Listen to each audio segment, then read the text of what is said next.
Selanjutnya, kita akan membahas mengenai fungsi trigonometri. Misalkan kita memiliki lingkaran dengan jari-jari satu satuan.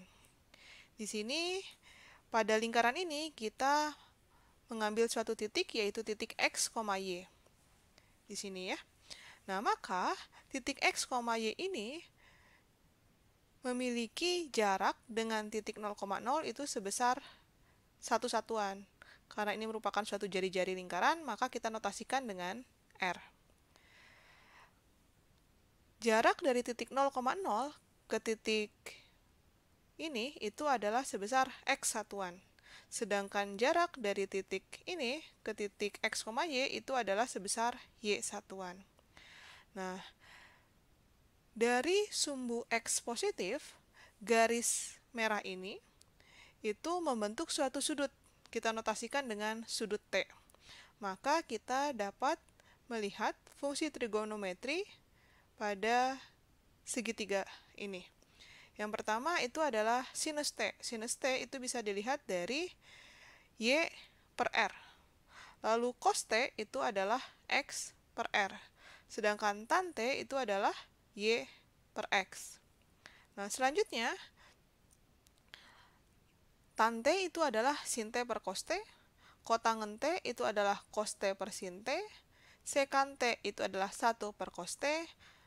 Dan terakhir, kosekan T itu adalah 1 per sin T. Berikut adalah grafik dari fungsi-fungsi trigonometri. Yang pertama, ini adalah grafik untuk Y sama dengan cos X. Bentuknya seperti ini. Cos 0 adalah 1, cos pi per 2 adalah 0, dan seterusnya. Domain untuk cos X itu adalah di real, atau dari minus tahingga sampai tahingga. Artinya, dia terdefinisi untuk semua bilangan real. Sedangkan range-nya itu dari minus 1 sampai 1. Kita bisa lihat di sini. Cos 0 adalah 1, dia turun sampai minus 1 di cos pi, dan seterusnya ya. Sedangkan periodenya itu adalah sebesar 2V. Jadi setelah bergerak sejauh 2V, dia akan kembali ke titik awal, dan dia akan bergerak dengan pola yang sama. Selanjutnya, ini adalah grafik untuk Y sama dengan sin X. Mirip dengan cos X ya. Nah, domainnya juga sama, yaitu dari minus tahingga sampai tahingga. Range-nya juga sama, dari minus 1 sampai 1, dan periodenya pun sebesar 2V. Perbedaannya di sini, sin 0 itu adalah 0, sin pi per 2 adalah 1, sin pi adalah 0, dan seterusnya. Selanjutnya, ini adalah grafik untuk Y sama dengan tangen X. Kita bisa lihat di sini bahwa domainnya itu adalah pada X elemen real kecuali pada titik-titik. Misalkan pada titik plus minus pi per 2, seperti ini. Dia tidak terdefinisi. Lalu pada plus minus 3 per 2V, plus minus 5 per 2V, dan seterusnya. Karena pada titik-titik tersebut, dia tidak terdefinisi. Sedangkan range-nya kita bisa lihat pada grafik, dia dari minus tahingga dari bawah menuju positif tahingga. Periodenya itu sejauh pi. Kita bisa lihat di sini dari min pi per 2 sampai pi per 2, dari minus tahingga dia naik sampai positif tahingga. Dan dengan pola yang sama berulang dari pi per 2 sampai 3 per 2V. Selanjutnya, ini adalah grafik untuk Y sama dengan sekan X. Sekan X itu adalah 1 per cos X. Domainnya itu adalah di X elemen real kecuali pada titik-titik plus minus pi per 2, plus minus 3 per 2V, dan seterusnya. Range-nya kita bisa lihat di sini, bentuk grafiknya itu ada dua. Yang pertama membuka ke atas, dan yang kedua adalah membuka ke bawah. Untuk yang membuka ke bawah, kita bisa lihat range-nya itu dari minus tahingga sampai minus 1. Sedangkan untuk yang terbuka ke atas, itu dari 1 sampai tahingga. Artinya, range-nya itu adalah Y kurang dari sama dengan minus 1, dan Y lebih besar sama dengan 1. Periodenya itu sebesar 2V. Kita bisa lihat misalkan di min pi per 2 sampai 3 per 2V. Ini sejauh 2V. bentuknya terbuka ke atas, terbuka ke bawah, nanti selanjutnya terbuka ke atas, terbuka ke bawah lagi. Selanjutnya ini adalah Y sama dengan kosekan X. Kosekan X itu adalah 1 per sin X. Bentuknya mirip dengan sekan X ya. Domainnya yaitu di X elemen real kecuali pada titik 0, plus minus Pi, plus minus 2V, dan seterusnya. Range-nya juga sama, yaitu Y kurang dari sama dengan minus 1 dan Y lebih besar sama dengan 1 dengan periode sebesar 2V. Yang terakhir, ini adalah grafik untuk Y sama dengan kotangan X. Kalau kita lihat, ini bentuknya terbalik dengan tangan ya. Domainnya itu di X elemen real kecuali pada titik 0, pada titik plus minus Pi, plus minus 2V, dan seterusnya. Range-nya sama dengan tangan dari minus tahingga sampai positif tahingga dengan periodenya sebesar V. Jadi ini adalah grafik umum untuk fungsi-fungsi yang ada pada trigonometri. Berdasarkan grafik-grafik dari fungsi trigonometri, kita bisa melihat bahwa pada fungsi trigonometri berlaku sifat-sifat berikut. Yang pertama, bersifat periodik. Jadi sudah ditunjukkan tadi bahwa keenam fungsi trigonometri itu bersifat periodik. Ada yang periodenya sebesar V, ada yang sebesar 2V. Lalu kemudian, sifat fungsi trigonometri yang lain yaitu bersifat simetri. Bisa dilihat, sifat simetri pada fungsi trigonometri yaitu simetri terhadap suatu garis atau terhadap suatu titik. Nah, dengan sifat simetri itu kita bisa melihat bahwa pada fungsi trigonometri itu ada fungsi yang merupakan fungsi ganjil dan ada juga yang merupakan fungsi genap. Contoh yang fungsinya ganjil yaitu sinus X, tan X, kosekan X, dan kotangan X. Sedangkan yang berfungsi genap yaitu cos X dan sekan X. Bisa kalian lihat pada gambar yang sebelumnya. Nah, dari perhitungan pun kita bisa membuktikan bahwa pada fungsi trigonometri itu berlaku ada yang fungsi ganjil, ada yang fungsi genap. Contohnya di sini sinus minus X itu sama dengan minus sin X. Lalu cos minus X itu sama dengan cos X. Lalu tan minus X itu sama dengan minus tan X. Seperti itu. Selanjutnya, pada fungsi trigonometri kita mengenal banyak persamaan, banyak rumus. Kurang lebih seperti ini ya.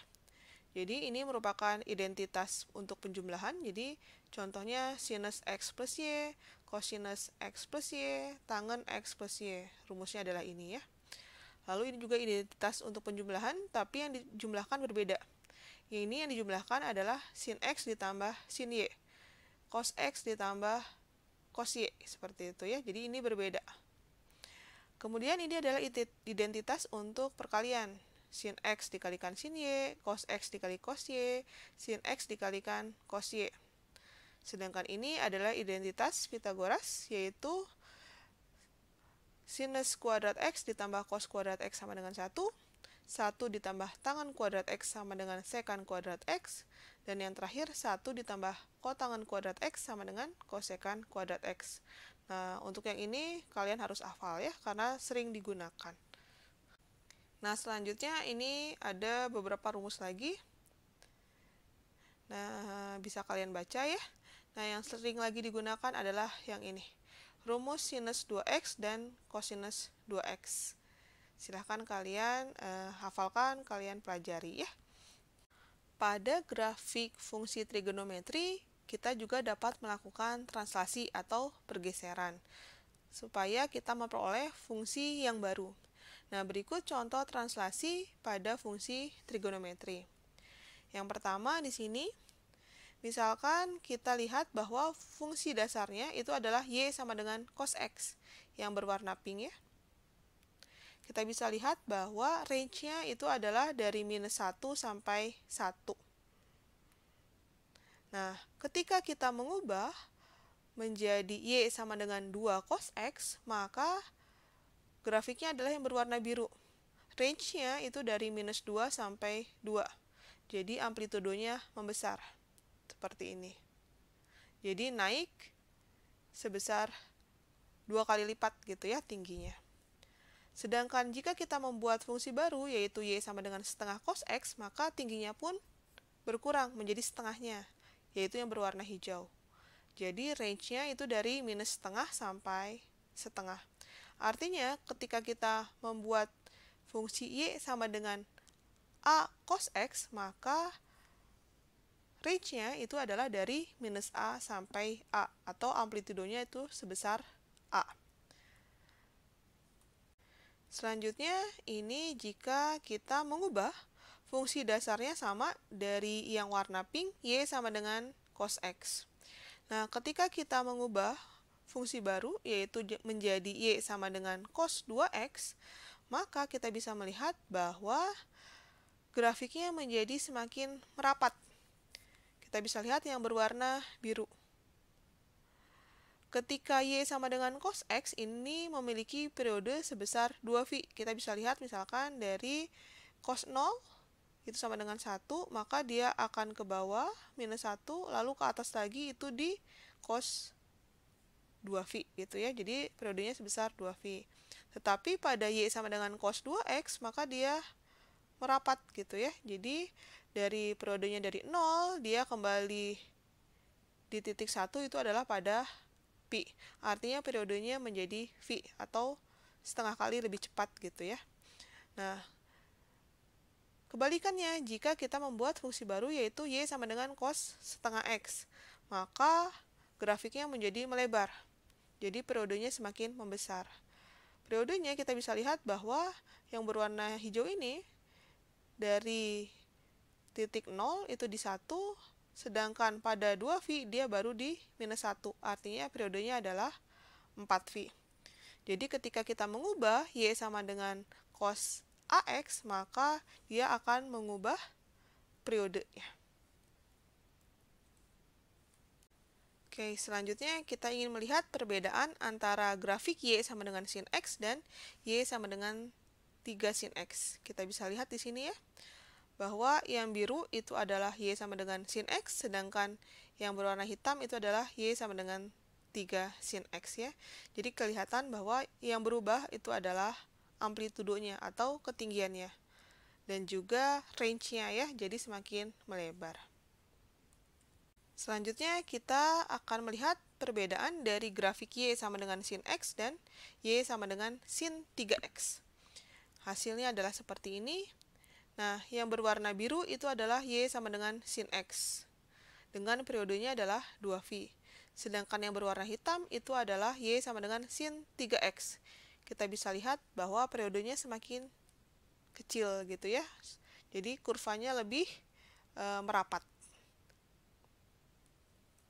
Selanjutnya, untuk memperjelas mengenai translasi pada trigonometri, kita akan melihat animasi perubahan nilai pada grafik kosinus. Jadi di sini yang berwarna biru ini adalah grafik dari cos x gitu ya. Sekarang kita lihat apa yang terjadi jika a-nya berubah. Awalnya a-nya adalah 0.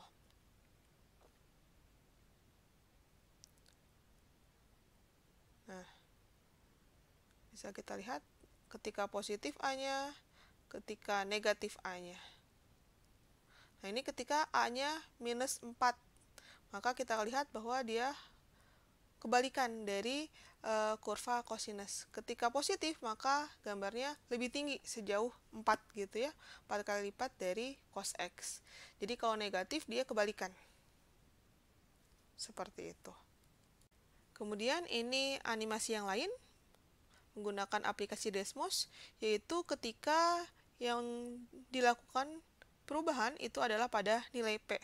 Misalkan pada fungsi y sama dengan a sin x ditambah P.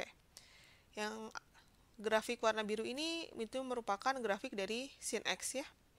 Nah, kita lihat P-nya di awal itu adalah sebesar 0.